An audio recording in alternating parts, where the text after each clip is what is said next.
आप जानते परमेश्वर की मर्जी को समझना ये आसान काम नहीं है। आप नहीं कह सकते किसी को मिलकर कि प्रभु की मेरे जीवन में क्या इच्छा है। वो आपको बता सकता है लेकिन एक सर्टेन लेवल तक, उसके आगे नहीं। आप परमेश्वर की मर्जी को समझते हैं उसके पार्टनर बन के। यहां पर जब परमेश्वर ने फिरौन की सारी सेना को लाल समुद्र में डाला और तब मूसा, उसकी बहन सब गीत गा रहे थे कि घोड़ों समेत सवारों को उसने समुद्र में पटक दिया है क्योंकि वो महाप्रतापी ठहरा है, वो मेरा बल, मेरे भजन का विषय। ये गीत गा रहे थे और गीत गाते गाते मूसा कहता है मैं उसके लिए निवास स्थान बनाऊंगा। जब आप वर्शिप करते परमेश्वर अपने प्लान को आपकी लाइफ पर जाहिर करते हैं। बड़ा क्रूशियल टाइम होता है जब आप वर्शिप करते हैं। लोग वर्शिप कर रहे हैं, अच्छा वर्शिप चल रही है, अच्छा आए नहीं अभी, चलो कोई बात, बाद में देखते हैं, डाटा ना खत्म हो जाए। डाटा खत्म करने के चक्कर में आपने स्पिरिचुअल माहौल फिनिश कर दिया। यहां पर मूसा वर्शिप कर रहे हैं, वर्शिप कर रहा है, यहोवा तुम महाप्रतापी ठहरा, तू मेरा बल है, मेरे भजन गाने का विषय। घोड़ों समेत तूने लाल समुद्र में उसकी सेना को डाल दिया है, तू महाप्रतापी ठहरा है, मैं उसके लिए एक निवास स्थान बनाऊंगा। खुद ही प्रोफेसी कर रहे हैं, क्योंकि जब आप पार्टनर बनते हैं खुदावंद के, आप उसकी वर्शिप करते हैं। वर्शिप करने के लिए आपको गाने आने हों ये जरूरी नहीं, वर्शिप करने के लिए आपके पास ढोलकियां तमगे हों आप जरूरी नहीं। आप एक समय में अगर आप अकेले हैं तो आपको इन साजों की जरूरत नहीं। चर्च में हमें सब साज चाहिए, बाइबल कहती अच्छी तरह से बगा बजाकर उसकी महिमा करो। लेकिन अब हम अकेले हैं, छत पे हैं, आप वर्शिप कर रहे, पिता तुम महान है, मैं थैंक यू करता हूं तेरा, थैंक यू जीसस, तू सर्वशक्तिमान है परमेश्वर, तेरी आत्मा के लिए। हाँ, वर्शिप करना। और जैसे आप, अगर आप पार्टनरशिप में हैं, अगर आपका पार्टनर पैसा नहीं, अगर आपका पार्टनर व्यभिचार नहीं, अगर आपका पार्टनर चोरी नहीं, अगर आपका पार्टनर आपका शरीर नहीं, दुनिया नहीं, और अब आप पार्टनरशिप में खुदावंद के साथ है, जब आप परमेश्वर की वर्शिप कर रहे हैं या उसके साथ समय बिता रहे हैं, वो अपने प्लान को आप पे जाहिर करता है कि तू मेरे लिए भवन बनाएगा, मेरे लिए निवास स्थान। और वो कह रहा है कि मैं तेरे लिए निवास स्थान बनाऊंगा। होली स्पिरिट उसके अंदर से बोल रहा है कि मूसा कह रहा है कि मैं तेरे लिए एक निवास स्थान बनाऊंगा।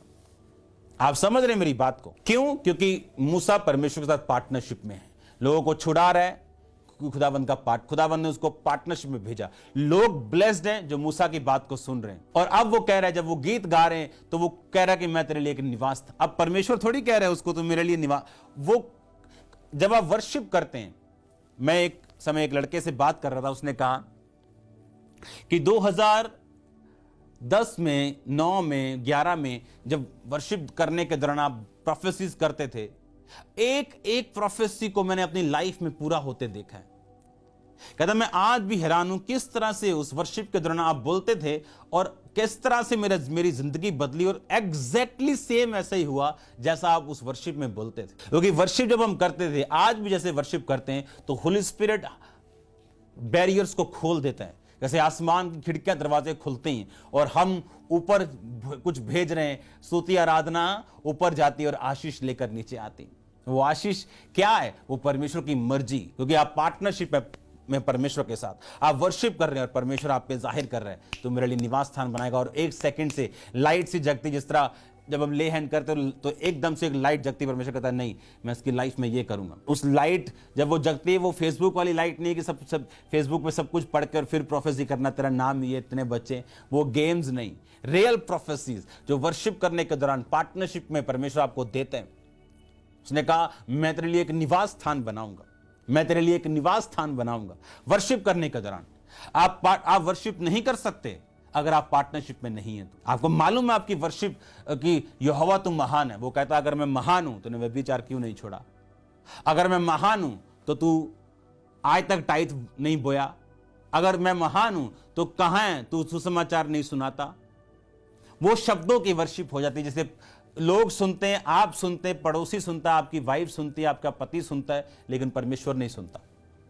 लेकिन जब आप पार्टनरशिप में होते हैं, आपको मालूम है आपने अपने शरीर को खुदावंद के सामने भेंट चढ़ा के धर्म के हथियार होने के लिए अपने अंगों को सौंप दिया और आप वर्शिप करते परमेश्वर को मालूम है ये अपनी प्रैक्टिकल लाइफ से मेरी वर्शिप कर रहा है, होठों से वर्शिप कर रहा है, वो अपने प्लान्स को आपकी लाइफ पे जाहिर करते हैं। और जैसे जैसे आपको खुदावंद की योजनाएं समझ आती हैं अपनी लाइफ में, एक स्टूडेंट को योजना समझ आती है मैं कौन सा एरिया में जाऊं, कौन सी फर्दर स्टडी करूं, एक बिजनेसमैन को मालूम होता है मैं कौन से स्टेप लूं, एक हाउसवाइफ को मालूम होता है, एक जॉब मैन को मालूम होता है, अगर वो वर्शिप हो तो खुदावंद उसके रास्तों को खोलता है कि आगे मैं क्या करूं।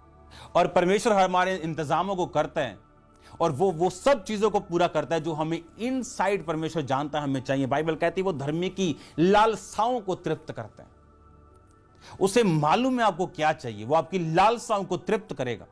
लेकिन अगर आप प्रैक्टिकली उसके साथ पार्टनरशिप में नहीं है तो वो एक इच्छा होगी, एक विश होगी, और आपका परमेश्वर जीनी नहीं है जो आपकी विश को पूरा करे। वो आपका बाप है जो चाहता आप उसके बताए रास्तों पे चले और वो आपको वो सब कुछ दे जो आपको चाहिए। आप विश मांगने वाले क्रिश्चियन मत बनो, पार्टनरशिप वाले क्रिश्चियन बनो। अब वो खुदावंद के साथ खड़े रहना है, अब वो खुदावंद की बात को सुनना है, अपने शरीरों को परमेश्वर के सामने सौंपना है उसके काम करने के लिए, तो आप पार्टनरशिप में हैं और वो आपका रास्ता अलग करेगा, आपको लेके जाएगा और उन योजनाओं को आपकी लाइफ में पूरा करेगा जो परमेश्वर ने आपके लिए रखी।